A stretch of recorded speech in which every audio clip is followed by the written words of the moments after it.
Wahai orang yang beriman, jadilah kamu penegak keadilan, menjadi saksi karena Allah, walaupun terhadap dirimu sendiri ataupun terhadap ibu bapak dan kaum kerabatmu.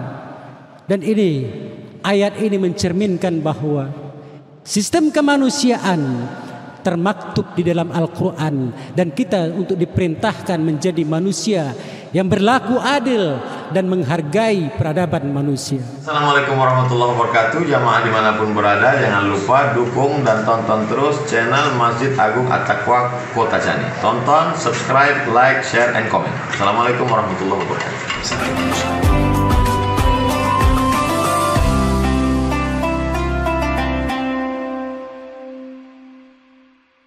Alhamdulillahilladzi hadana lihadza wa ma kunna linahtadiya laula an hadanallah. Ashhadu an la ilaha illallah wahdahu la syarika lah wa ashhadu anna Muhammadan abduhu wa rasuluh alladzi la nabiyya ba'dah. Allahumma salli wa sallim wa barik ala sayyidina Muhammad wa ala alihi wa ashabihi ajma'in. Amma ba'd, faya ibadallah, usikum wa iyaya bittaqwallah wa ta'atihi la'allakum turhamun.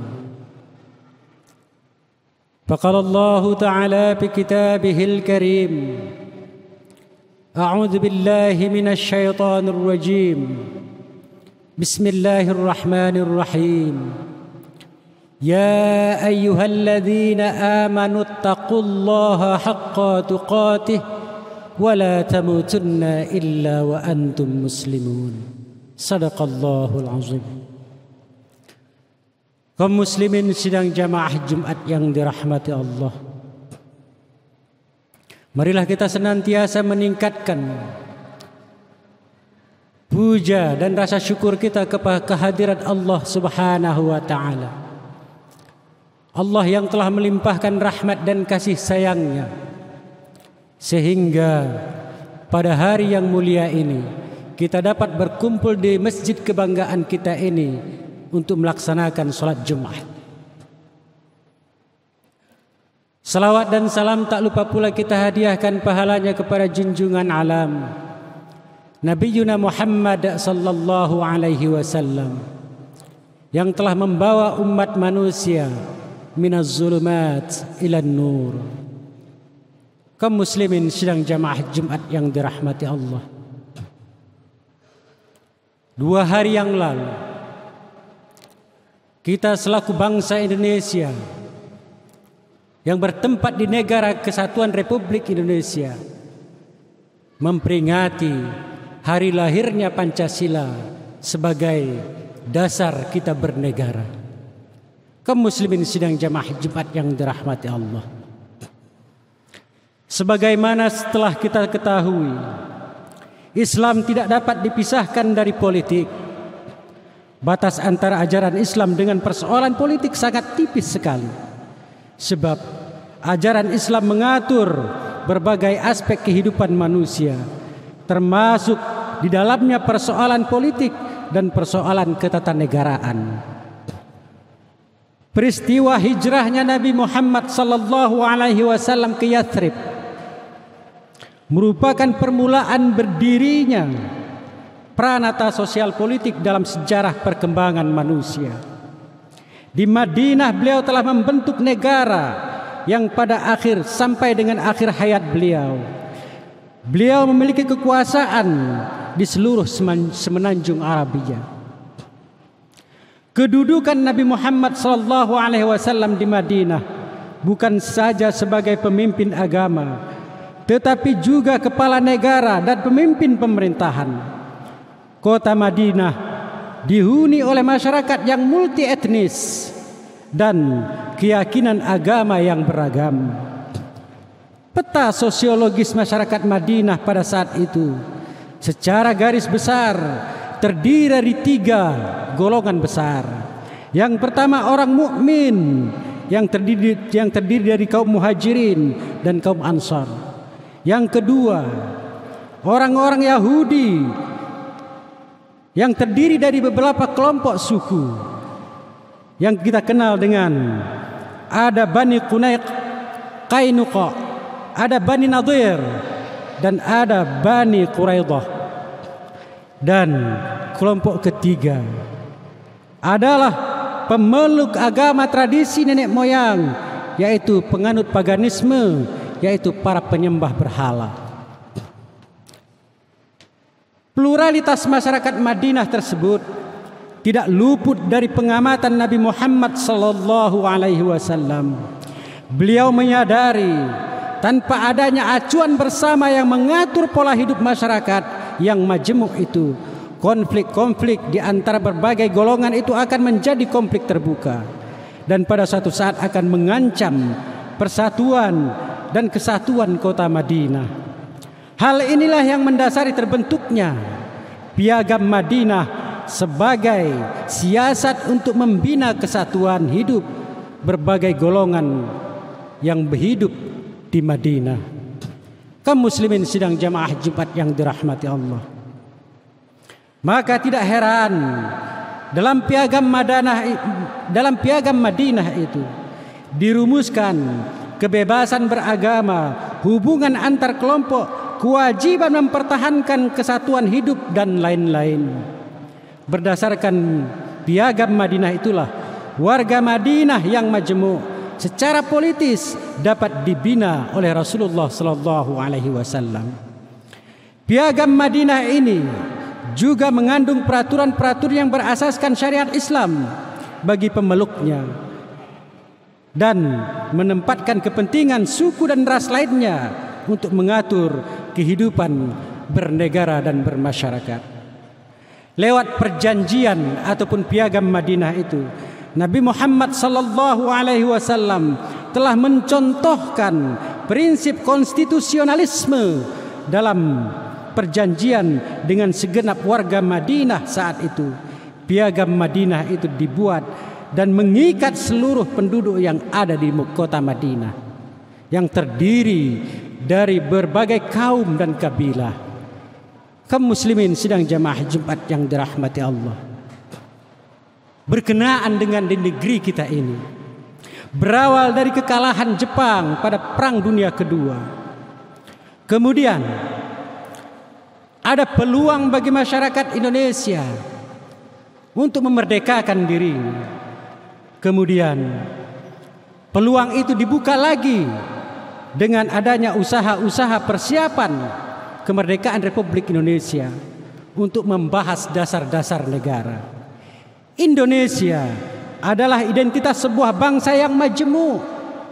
Dalam kepusparagamannya telah membentuk diri menjadi satu kesatuan yang kita kenal dengan Bhinneka Tunggal Ika.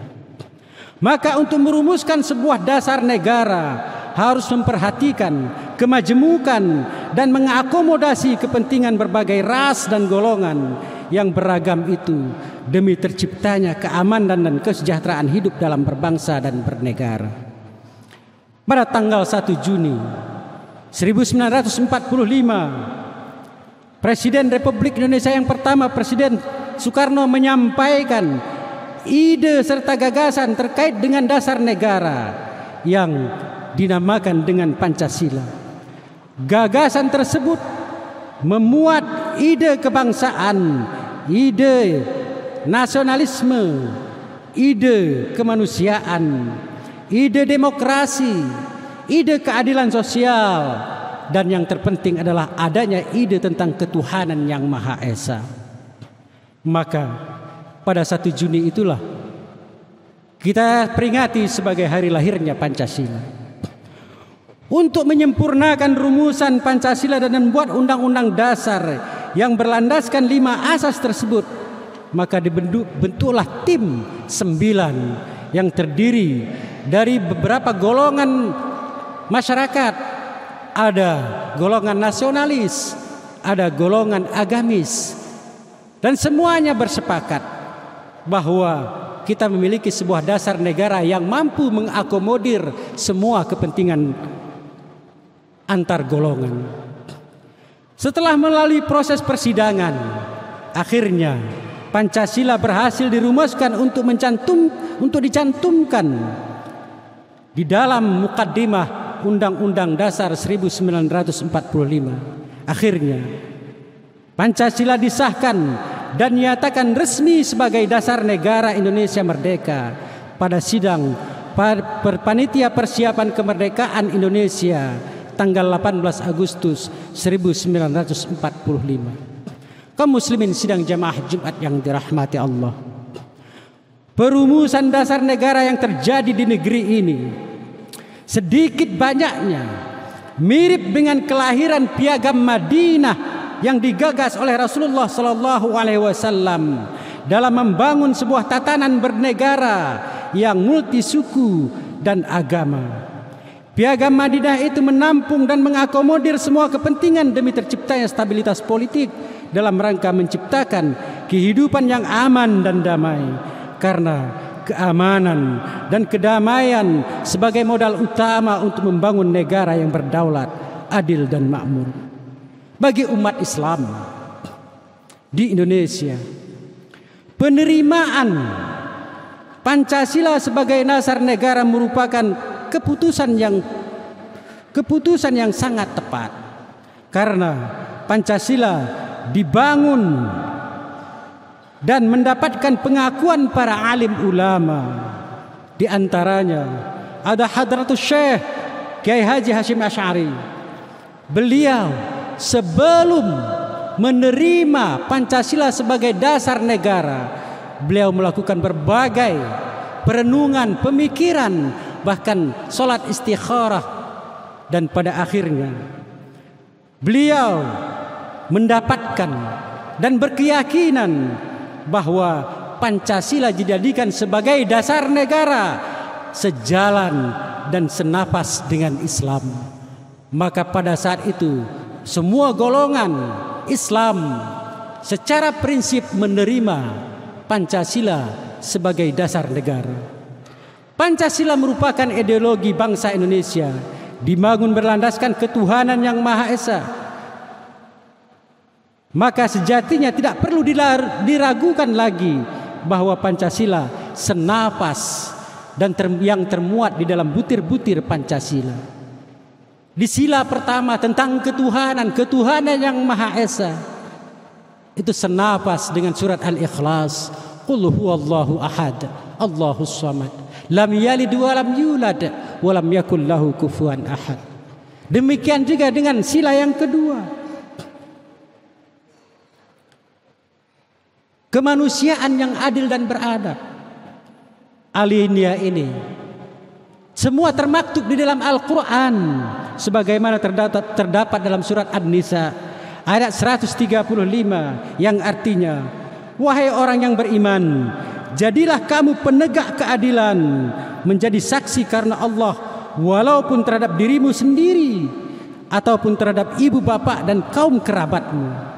Dan ayat ini mencerminkan bahwa sistem kemanusiaan termaktub di dalam Al-Quran, dan kita untuk diperintahkan menjadi manusia yang berlaku adil dan menghargai peradaban manusia.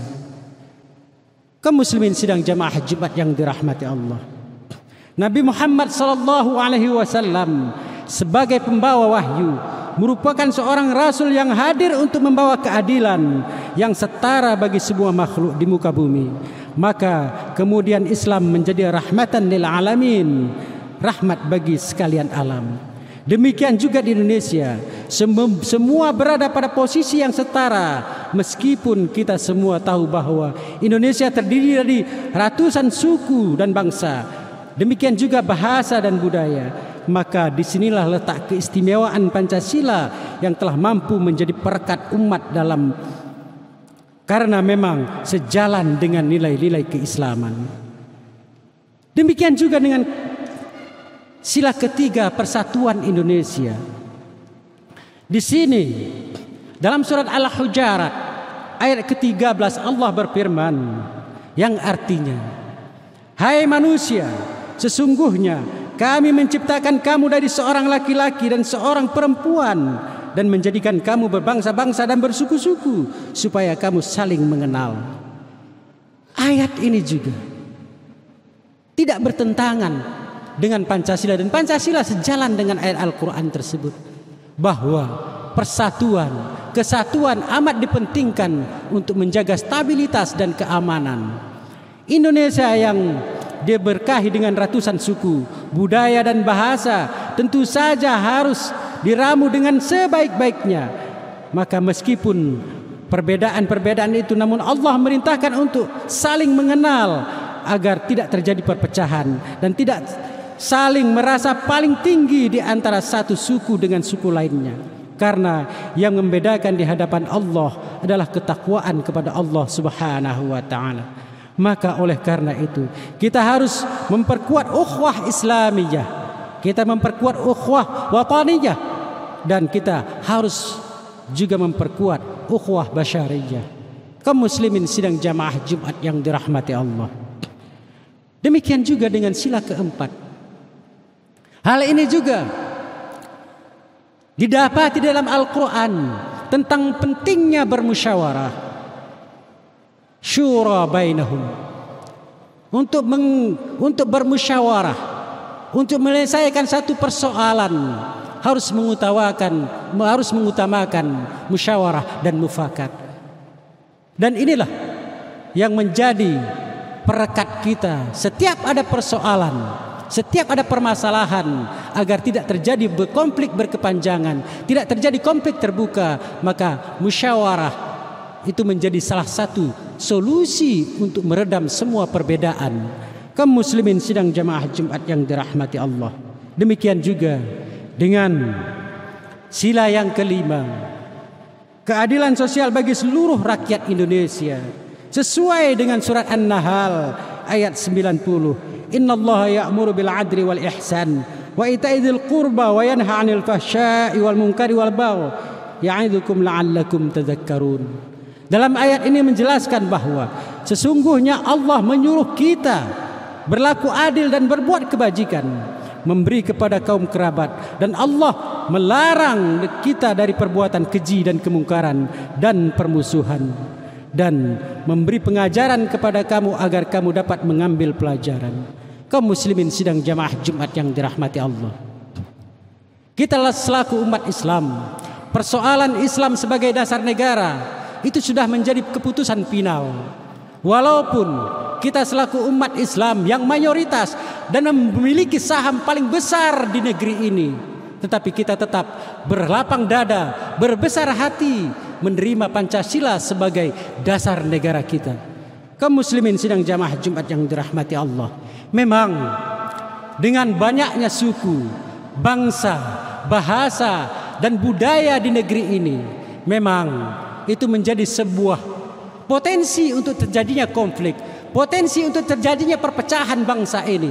Tetapi karena kita mencintai negeri ini yang berlandaskan kepada Pancasila, yang tidak sedikit pun mengurangi nilai-nilai keislaman kita, maka kita tetap menjaga kesatuan dan persatuan Indonesia ini agar kita bisa membangun bangsa dan negara kita ini lebih baik. Bukankah modal sebuah kemajuan bangsa itu adalah persatuan dan keamanan? Kaum muslimin sidang jamaah Jumat yang dirahmati Allah, memang akhir-akhir ini potensi konflik itu ada. Banyaknya pernyataan-pernyataan, ungkapan-ungkapan, tulisan-tulisan di media sosial yang memicu terjadinya perselisihan antar golongan, antar umat beragama, antar sesama umat agama. Itu tidak mungkin kita pungkiri. Itu memang ada. Bahkan dengan terbuka, ada yang menghujat para ulama, ada yang menghujat para pemimpin. Semuanya itu berpotensi untuk mengundang konflik. Namun alhamdulillah, karena kita umat Islam, umat yang rahmatan lil alamin, semua potensi-potensi itu bisa kita redam dengan kecintaan kita kepada persatuan, dengan kecintaan kita kepada negara kita ini. Maka semua yang bersifat, yang berbau konflik itu kita enyahkan. Kaum muslimin sidang jamaah Jumat yang dirahmati Allah. Oleh sebab itu, kita selaku sebagai umat Islam yang mayoritas negeri ini punya tanggung jawab untuk memastikan terjadinya persatuan dan kesatuan bangsa dalam bingkai negara kesatuan Republik Indonesia. Ini menjadi penting. Kita juga memiliki sejarah yang kelam. Bagaimana peristiwa terjadinya konflik agama di Poso, konflik ras dan budaya suku di Sampit. Tidak sedikit nyawa yang hilang dan tidak sedikit harta yang rusak dan hancur. Dan itu kerusakannya hanya membutuhkan waktu 1 bulan konflik, tetapi dampaknya luar biasa. Untuk membangun kembali tidak cukup 1 dasawarsa, tidak cukup 10 tahun untuk kembali, untuk merekatkan kembali. Oleh sebab itu, walau bagaimanapun adanya potensi konflik di negeri ini, maka potensi itu cepat kita redam dengan mengingat bahwa Islam mengajarkan ukhuwah Islamiyah, ukhuwah wataniyah, dan ukhuwah basyariyah. Kita ingat itu merupakan perintah dari Allah Subhanahu wa taala. Demikian juga ketika terjadi konflik di luar negeri, untuk merusakkan sebuah negara karena ketahanan masyarakatnya, nilai persatuan dan persaudaraan masyarakat di negeri-negeri yang terjadi konflik, kita lihat dampaknya sampai hari ini. Bahkan itu peristiwa sudah 20 tahun yang lalu terjadi di Irak. Kemudian terjadi pula dalam dasawarsa terakhir ini di Syam atau Syria. Untuk merusaknya hanya waktu tempo 2 tahun, tetapi untuk membangunnya kembali belum cukup waktu 1 abad pun. Kaum muslimin sidang jamaah Jumat yang dirahmati Allah. Oleh sebab itu, peristiwa-peristiwa konflik yang pernah terjadi kita jadikan sebagai pelajaran dan menjadi pelajaran bagi kita agar kita tidak terjebak dengan konflik-konflik terbuka yang pada akhirnya membuat kita sengsara di kemudian hari. Mudah-mudahan khutbah yang ringkas ini dapat mengetuk hati kita untuk meningkatkan persatuan dan kesatuan kita sebagai perwujudan dari pelaksanaan syariat Islam yang diperintahkan oleh Allah Subhanahu wa taala. Barakallahu li wa lakum fil Qur'anil azim wa nafa'ani wa iyyakum bima fihi minal ayati wa dzikril hakim. Fataqabbalallahu minni wa minkum tilawatahu innahu huwal ghafurur rahim.